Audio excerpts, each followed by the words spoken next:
¿Qué tal amigos? Bienvenidos. Esto es JN Noticias. Mi nombre es Ismael Soto. En la parte inferior de sus pantallas aparecerá nuestra página web www.jn19televisión.com y recuerden que estamos en Movistar TV, canal 574, las 24 horas del día y a nivel nacional. Vámonos de inmediato con la información. Hoy es 21 de agosto y la Iglesia Católica celebra la fiesta de San Pío X. Se trata de alguien que puso en marcha la compilación del derecho eclesiástico en orden de la creación del Código de Derecho Canónico actual, un pontífice que tuvo 11 años al frente del ministerio apostólico petrino con una labor muy intensa y reformadora. San Pío X entonces es a quien celebramos hoy, 21 de agosto. Y el martes, en conferencia de prensa, la Conferencia Episcopal Peruana presentó el curso virtual Lucha contra la Corrupción, que será dictado a partir de este mes de agosto por 11 universidades católicas del Perú. Agradecerles por acompañarnos en esta conferencia de prensa, donde vamos a presentar una importante iniciativa a favor de la educación de nuestros jóvenes, gracias a la unión de todas las universidades católicas del país. Son una universidad de redes católicas en el Perú, como hay una red de universidades católicas en América Latina y en el mundo, pero esta vez es universidades católicas en el Perú. En su visita al Perú en enero de 2018, el año pasado, el Papa Francisco nos dijo muy claramente que hay ciertos pecados sociales, entre comillas, que tenemos que enfrentar y vencer. Uno de ellos, y quizá el más importante ahora, es la corrupción, como todos creo lo sabemos. El Perú mantiene hoy un alto índice de percepción de corrupción, ubicándose en el puesto 105 de 180 naciones, según el último índice de percepción de la corrupción elaborado por Transparencia Internacional. Este virus social infecta nuestras instituciones públicas y privadas y menoscaba los recursos que necesita el Estado para atender la lucha contra la pobreza y atender las necesidades básicas de nuestra población. Sin embargo, el daño también se produce sobre la forma como los peruanos y peruanas normalizamos las situaciones de corrupción a nuestro alrededor. Tomando en cuenta esta situación, la Iglesia Católica, a través de las universidades, valga la redundancia, a través de las universidades católicas del Perú, ha unido esfuerzos con otras instituciones para elaborar y dictar un curso sobre la lucha contra la corrupción. Porque queremos ofrecer una ayuda para superar este problema que nos perjudica a todos. Queremos enfrentarlo desde las bases, desde la educación de nuestros jóvenes, porque en sus manos está la transformación moral y cívica del Perú. Nos decía el Papa Francisco el año pasado que la corrupción es evitable y exige el compromiso de todos.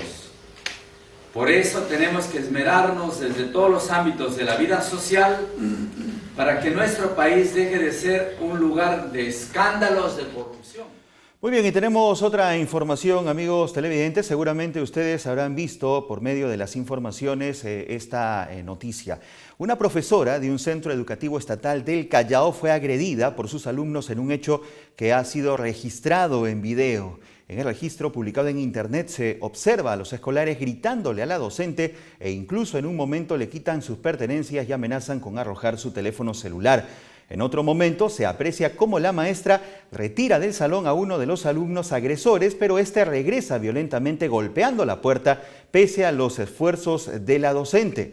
El centro educativo anunció que el Departamento de Psicología reforzará el monitoreo de los adolescentes para evitar estos casos. Sin embargo, no se ha aclarado hasta el momento si se va a dar una sanción a estos jóvenes agresores. Y la pregunta queda en el aire: ¿qué tipo de sanción podrían tener ellos? Si es que, por cierto, no se puede aplicar la violencia de ninguna manera contra los menores de edad. Y para esclarecer este tema, estamos en comunicación telefónica con la doctora Hilda Mascaró. Ella es psicopedagoga. ¿Cómo está, doctora? Bienvenida a JN Noticias. Muchas gracias. ¿Cómo? Aquí es a su orden. Qué gusto. ¿Cómo tratar este tema como padre de familia, si es que tenemos hijos que son de alguna manera, que tienen este tipo de comportamiento agresivo en el colegio? Bueno, definitivamente ha sido muy lamentable las imágenes que hemos podido ver en la televisión. Hemos percibido que hemos tenido a un alumno con una falta de respeto, que carece de límites en su conducta, que maneja muy mal la frustración porque ante la llamada de atención de la profesora él reacciona de una forma violenta, con un pobre control de impulsos. Entonces su actitud ha sido totalmente desafiante. Y vemos también, por otro lado, a una docente que tenía falta de autoridad y de liderazgo en el salón, y no cuenta tampoco con estrategias para poder manejar esa situación de conflicto. Se evidencia también cuando habla la directora que el reglamento interno de la institución no contempla una corrección en proporción a la falta que se comete. Entonces los alumnos tampoco, bueno, lo primero se zurran en la noticia y lo segundo tampoco parece que hay un orden en la normativa que pueda permitir una sanción que sirva de ejemplo para disuadir a los demás alumnos en persistir en conductas totalmente agresivas. El colegio está muy permisivo en sus normativas. Claro. No sabemos tampoco cuál es la situación de los padres. Sabemos que los entrevistaron, pero no sabemos qué actitud se puso en remedio o en corrección a esto. Ahora, tengamos en cuenta que un alumno de cuarto de secundaria debe estar entre los 16 y 17 años. O sea, ya es capaz de tener un control y debe capaz de tener unas normas de conducta establecidas. Claro. ¿Dónde se aprende eso? En el hogar. ¿Considera usted que este problema entonces se ha originado precisamente en el hogar? Definitivamente. En la primera infancia es cuando el niño asimila todos los patrones de conducta y las normas con las que se va a desempeñar. Obviamente que hay también que tener en cuenta aquí que la comunidad juega un rol principal. En este caso me parece que han sido las redes sociales y la tecnología, porque la reacción de él ha sido ante el hecho de que se le retire el celular. O sea, hay una situación ahí bastante difícil, que parte, como le digo, de una crisis total de autoridad. Ahí el alumno no ha debido llevar el celular, que se lo permiten los papás. Muchas veces los papás en los hogares se hacen los distraídos, los que no toman en cuenta la circunstancia o no prefieren ganarse el problema y por no discutir lleva el celular. Así es. Entonces hay una crisis de autoridad, no hay un compromiso por educar, sino por el padre proveedor, el que va a ser el responsable de satisfacer todas las necesidades de los alumnos con celulares de última gama y todo, sin preocuparse de qué uso van a hacer con estas cosas.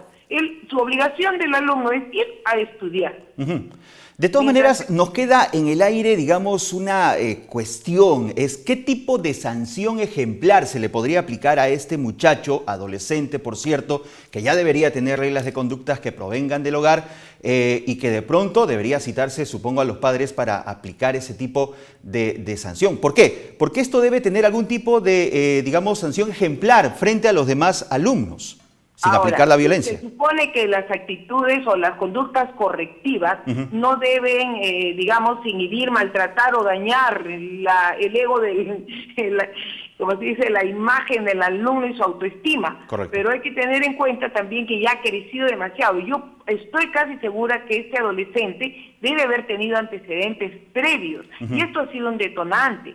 Si no le han podido poner los límites en la etapa inicial, ahora obviamente las medidas van a tener que ser más drásticas. Yo pienso que un trabajo en el colegio es indispensable para ver la salud mental de los alumnos, el manejo de los conflictos, el control de la violencia y de la ira y el mal manejo de la frustración. Correcto. Porque todo alumno debe saber que tiene derechos, pero también tiene deberes y obligaciones. Correcto. Y poco a poco nosotros les hemos ido quitando la autoridad al docente, porque antes el docente era voz sagrada, hablaba el docente y ya no habíamos dicho nada. Pero ahora no, pues ahora el alumno está por encima del docente. El docente es el desprotegido, es el inseguro, el que no sabe cómo actuar porque no sabe si le van a aplicar una sanción, lo van a denunciar por maltrato. O sea, ya no sé, son intocables. Y tampoco es así la situación, porque donde terminan los derechos de este alumno, empiezan los derechos de la profesora, y él no tendría por qué haberlo atropellado. Esta carencia de límites es la que está llevando a estas situaciones extremas. Mañana más tarde, ¿qué va a hacer? Porque le ha abierto la cartera, la ha remedado, la ha ofendido un poco más y le levanta la mano. Estamos en situaciones en verdad extremas. Muy graves, sí. Sí ha debido haber una sanción, una suspensión, una corrección, pero así drástica, que sirva de ejemplo para todos. Correcto. Porque si a estos alumnos no les pasó nada, pues los demás van a hacer exactamente lo mismo. Y va a pasar otra vez. Doctora, nos queda clarísima la postura. Muchísimas gracias a la doctora Hilda Máscaro, psicopedagoga, que nos ha dado un alcance sobre cómo abordar, cómo tratar este tipo de casos. Y una recomendación final, si se permite. El Facebook no es para menores de edad. Esas imágenes fueron difundidas por medio de una red social como el Facebook. Los menores de edad no deben utilizar redes sociales de ningún tipo, y esa indicación va principalmente a los padres de familia. Vámonos con otras noticias. Desde el diario El Comercio se informa que el fiscal José Domingo Pérez solicitó al Poder Judicial que se revoque el arresto domiciliario impuesto al expresidente Pedro Pablo Kuczynski, investigado por el caso Odebrecht, y se dicte prisión preventiva por considerar que incumplió determinadas reglas de conducta. ¿Qué sucedió? Recibió a la vicepresidenta de la República, Mercedes Arauz, quien, dicho sea de paso, es su amiga personal. Así que esta situación, para la opinión política de algunos, tiene situaciones que son dignas de análisis. El diario El Comercio nos traía esa información y nos vamos ahora con la vicepresidenta de la República, Mercedes Arauz, que ha expresado su malestar tras el pedido de la Fiscalía de revocar la detención domiciliaria y solicitar que se cambie por prisión preventiva al expresidente Pedro Pablo Kuczynski. Nosotros como congresistas tenemos derecho y además todas las posibilidades de visitar a cualquier preso, porque están nuestras facultades constitucionales, legales, o sea que no hay, eso está por encima de cualquier decisión judicial, en primer lugar. Segundo lugar, yo en lo particular, yo he hecho públicas mis visitas desde un principio. ¿Por qué no entonces nos denunciaron o nos advirtieron cuando lo he hecho desde el principio? Inclusive lo he acompañado cuando estaba en la prefectura, lo he acompañado en todo lugar porque es un amigo personal. Es un tema humanitario, un tema además que, no sé, Pedro Pablo es como una relación de padre e hija, la relación que tenemos, por eso digo que es un tema de caridad humanitaria. ¿Qué calidad política vamos a hacer con un señor de 81 años que está muy enfermo y que simplemente le alegramos la vida porque su familia no está con él? Son momentos donde él se distrae, tiene una conversación amical, pero jamás con una intencionalidad política, cosas por el estilo. Me parece realmente un exceso de parte de la Fiscalía y es un ensañamiento con el señor PPK. Como políticos hemos sido muy respetuosos y seguiremos siendo respetuosos del accionar de la investigación de la Fiscalía. Creamos o no si es correcta o no, pero esto para nosotros es ensañamiento con una persona, otra vez de 81 años, que sufre de una enfermedad cardíaca y que la verdad, yo sí estoy muy afectada porque creo que suena mal, ¿no? Suena muy mal que justo 2 días después que hemos renunciado a la bancada, resulta esto, ¿no? Hemos hablado de la economía de India, hemos hablado de qué pasa con el Brexit, hemos hablado de qué pasa con la relación económica China-Estados Unidos. Con el presidente tenemos un ámbito común, que es la parte económica. Esas son las conversaciones, entre comillas, políticas. Pero reuniones que puede hacer el presidente de la República, ministros de Estado, jueces, fiscales y congresistas. Por lo tanto, lo que se haya podido haber hablado ahí es cuestión de reunión entre 2 personas. Lo que les puedo garantizar es que no hubo ningún tipo de coordinación política para un accionar o cosas por el estilo. A mí me parece que hay una extrañísima coincidencia, que justamente días después de que hemos renunciado a la bancada del gobierno, ocurra esto. Creo que aquí la Fiscalía tiene que dar una muestra de independencia y sobre todo de cordura, porque esto es un ensañamiento inaceptable a una persona de edad.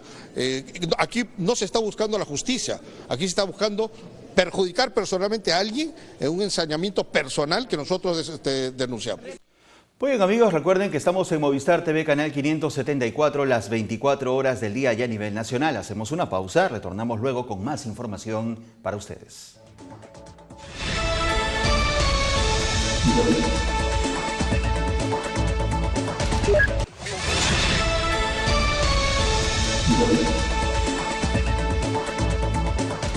Continuamos, amigos, esto es JN Noticias y la ministra de Inclusión de Ecuador, Berenice Cordero, ha expresado que el Perú se ha convertido en un modelo de lucha contra la desnutrición y ha propuesto que en los países de la región se lleven adelante propuestas como esa. Perú es uno de los países de la región que es absolutamente exitoso respecto a la disminución de la desnutrición crónica, que entiendo que en los últimos 10 o 12 años se ha logrado una reducción de 12, 14 puntos, eso es muy importante, y en algunas regiones complicadas, de mucha pobreza, en la Sierra Centro particularmente, niveles de, digamos, de disminución de la desnutrición que son muy significativos, entre 15 puntos, etcétera, algunos éxitos del modelo peruano que interesan. Por ejemplo, todo esto que realizan, que es el padrón nominal de todos los niños que nacen y su inserción en el sistema de salud, y luego el registro nominal que hacen de los niños, el seguimiento respecto a los controles de salud, vacunas, hemoglobina, dotación de hierro, de micronutrientes, la lucha contra la anemia, entiendo actualmente, y también otros aspectos de la estimulación de los niños. Ese es el secreto que yo digo peruano, que es motivo de gran éxito ya acá y que demuestra que con políticas sociales o es decir, sin mucho presupuesto, sin mucho financiamiento, si un país es consistente y añade estos elementos que estoy mencionando, el seguimiento nominal y un sistema de salud eficaz y eficiente para los niños, puede bajar la desnutrición crónica, aunque otros problemas todavía estén latentes, ¿no? Perú ha sido consistente y a lo largo más o menos de 10, 12 años ha mantenido como meta central de la política pública para los niños más pequeños el combate de la desnutrición crónica. Tan es así que ha logrado reducciones importantísimas de 12, 10 puntos. Entiendo que al momento seguramente solo 1 de cada 5 niños menores de 5 años presenta desnutrición crónica acá en el Perú, lo cual es muy exitoso, ¿no? Lo que hizo Perú es que al mismo niño le dieron un mismo paquete. Es decir, no se medían tanto por atenciones cuanto el impacto directo en cada niño. Ese es el éxito del modelo peruano. Y justamente ahora varios países de la región, nosotros en particular en el caso ecuatoriano hemos visto el programa Cuna Más con mucha expectativa. Hemos desarrollado una serie de mecanismos que han acentuado esta política en favor de la infancia, tales como el Fondo de Estímulo para el Desempeño, más conocido como FED. También han venido a ver el sistema de focalización de hogares, programas sociales como Cunamás, Jacuwiñay. Bueno, ahora hemos dado un decreto supremo que se llama Primero a la Infancia, que lo que quiere es que todo niño y niña peruano acceda a un paquete de servicios que viene desde la gestación hasta los 6 años. Hemos recibido visita de muchos países africanos, asiáticos y de América Latina también. Desde hace algunos años, gracias al éxito que el Perú ha tenido en la protección de la infancia, ¿no? Tanto en políticas como en programas sociales. Ha venido, por ejemplo, países como Bangladesh, Ruanda. Ahora esperamos la visita de una delegación de Líbano para el Miris, ahora en septiembre, y ha venido Guatemala, una serie de países. Y conozca detalles de lo que será la inauguración de los Juegos Panamericanos Lima 2019. Enseguida presentamos algunos datos de lo que será esta ceremonia importante que tendrá lugar en los próximos días.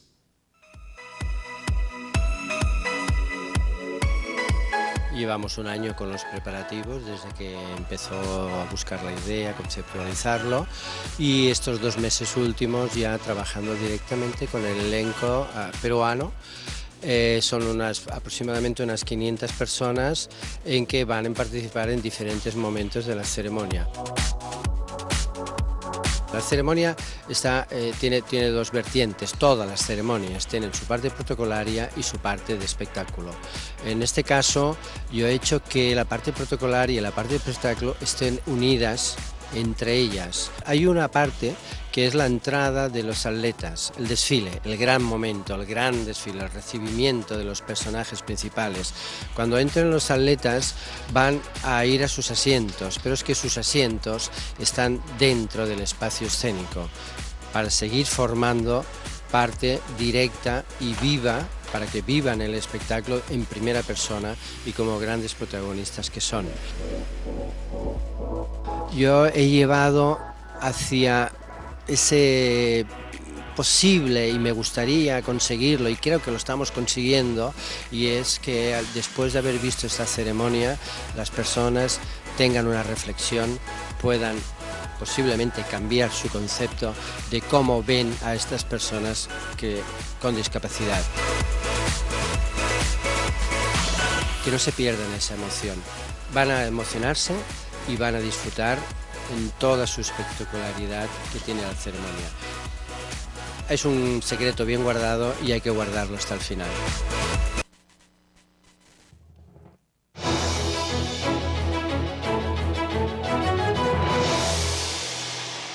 Y en la audiencia general de los miércoles, el Papa Francisco ha continuado con su catequesis sobre los Hechos de los Apóstoles y ha explicado el sentido de compartir para las primeras comunidades cristianas.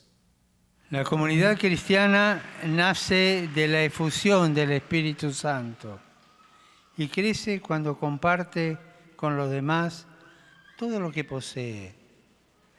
El término griego koinonia, que significa poner en común, compartir, tiene una dimensión importante desde los orígenes de la Iglesia. De la participación en el cuerpo y sangre de Cristo deriva la unión fraterna que llevaba a compartir todo lo que ellos tenían. Según los Hechos de los Apóstoles, entre los creyentes no había necesitados, porque ponían todo en común. Encontramos el ejemplo de Bernabé, que vendió un campo y lo recaudado lo dio a los apóstoles para distribuirlo a los necesitados. Y junto a este buen ejemplo se encuentra uno negativo. Ananías y su mujer Zafira vendieron un terreno, pero entregaron solo una parte a los apóstoles, quedándose con la otra. Este engaño los llevó a la muerte, porque habían mentido no solo a los hombres, sino a Dios. Estos ejemplos nos enseñan que cuando la sinceridad en el compartir no se respeta, se cae en la hipocresía, alejándose de la verdad que provoca la muerte interior. Y hoy, 21 de agosto, celebramos el día de la conmemoración de homenaje a las víctimas del terrorismo. Esto ha sido acordado por la Organización de las Naciones Unidas y su Asamblea General hace exactamente 2 años. Día internacional dedicado a todas las víctimas de este flagelo que hoy por hoy, en pleno siglo XXI, sigue azotando a muchas comunidades en el mundo. El Perú también fue parte de lo que fue el conflicto armado del terrorismo hace ya varios años atrás. Y un fuerte incendio forestal cubre de humo parte de Brasil, Bolivia y también Paraguay. El fuego arrasa grandes hectáreas de cultivo. Hectáreas arden en Bolivia, el doble de toda la superficie que ocupa Luxemburgo. A vista de satélite, la masa de humo que desprende el fuego cubre Bolivia, Paraguay y parte de Brasil. El incendio arrasa el departamento de Santa Cruz, al este del país. Algunos agricultores empezaron a quemar rastrojos, una práctica común en esta época a pesar de ser ilegal, y la situación se les ha ido de las manos, hasta tal punto que una decena de poblaciones se han visto afectadas. El fuego aún no ha llegado a las áreas urbanas gracias al trabajo de contención del ejército. Es común que en esta zona tropical la lluvia acabe con la aventura de las llamas, pero la escasez de precipitaciones de este año ha permitido que los incendios se hayan extendido con facilidad. Además, las fuertes rachas del viento han avivado las llamas. El presidente Evo Morales ha apuntado que este último factor será el más relevante para determinar el desenlace del fuego. De momento, a pesar de la gravedad de los daños, el gobierno no ha pedido ayuda internacional. La justicia boliviana ha prometido encontrar y procesar a los responsables.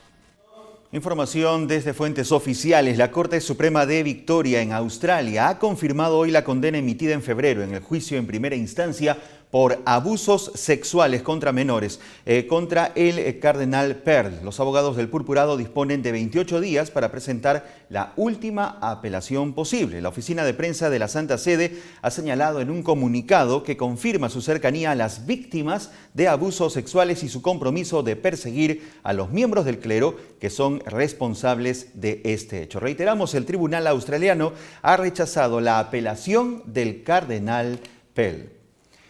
Una universidad italiana dio a conocer la ubicación de la copia de la hasta ahora desconocida célebre Tratado de Pintura de Leonardo da Vinci. La obra original se conserva en la Biblioteca Apostólica Vaticana.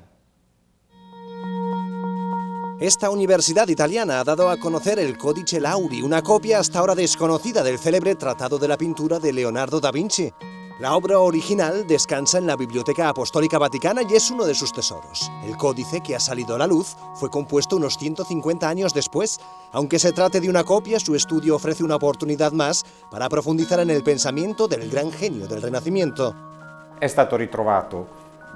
Fue encontrado más o menos por casualidad. Era de una familia y ésta lo donó a un médico como gesto de gratitud, pues sabían que tenía un gran interés por las humanidades. Este médico resultó ser el abuelo de un estudiante nuestro y su familia lo puso a nuestra disposición para estudiarlo. El manuscrito, donado al Campus Biomédico de Roma, es una versión abreviada de la obra original. Los dibujos no son de Leonardo da Vinci, son representaciones posteriores que muestran lo que el artista explica en cada lección. Los investigadores de la universidad estudiaron el manuscrito desde un punto de vista multidisciplinar, fieles al estilo de Leonardo da Vinci. El artista no fue solo un pintor, también fue filósofo, ingeniero, anatomista y hasta biólogo, la encarnación del espíritu del Renacimiento.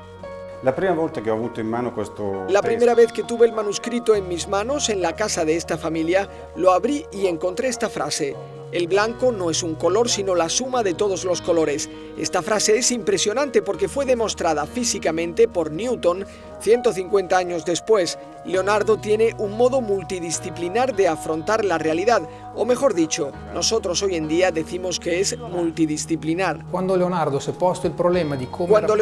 planteó el problema de cómo enseñar el arte de la pintura, no existía una disciplina académica, se aprendía en un taller común, donde se trabajaban todos los géneros de arte.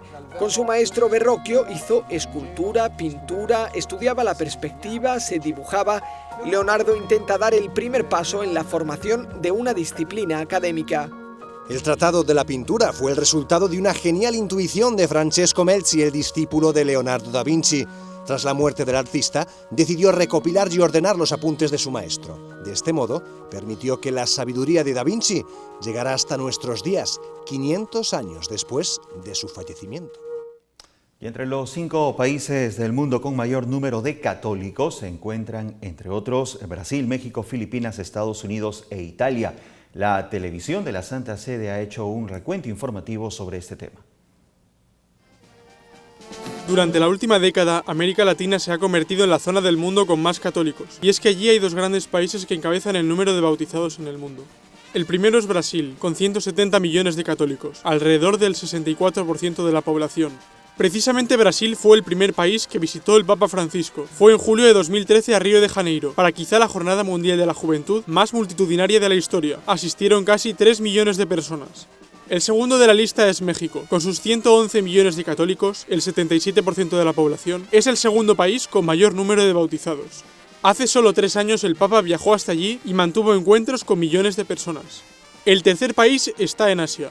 Se trata de Filipinas. A día de hoy es la zona de este continente con más católicos. El Papa Francisco lo visitó en 2015 y fue recibido con gran entusiasmo. Filipinas también tiene uno de los porcentajes de católicos más altos de todo el mundo, el 81%. Estados Unidos es el país americano con más habitantes, cerca de 300 millones, y de ellos unos 55 millones son católicos. Muchos son hispanos, y los otros descendientes de irlandeses e italianos. Italia es el país europeo con más católicos y el quinto en el ranking mundial. Tiene cerca de 50 millones de bautizados, un 80% de la población. A pesar de todo, si miramos los porcentajes, sin duda el país con más densidad de católicos es el Vaticano, con el 100% de su población.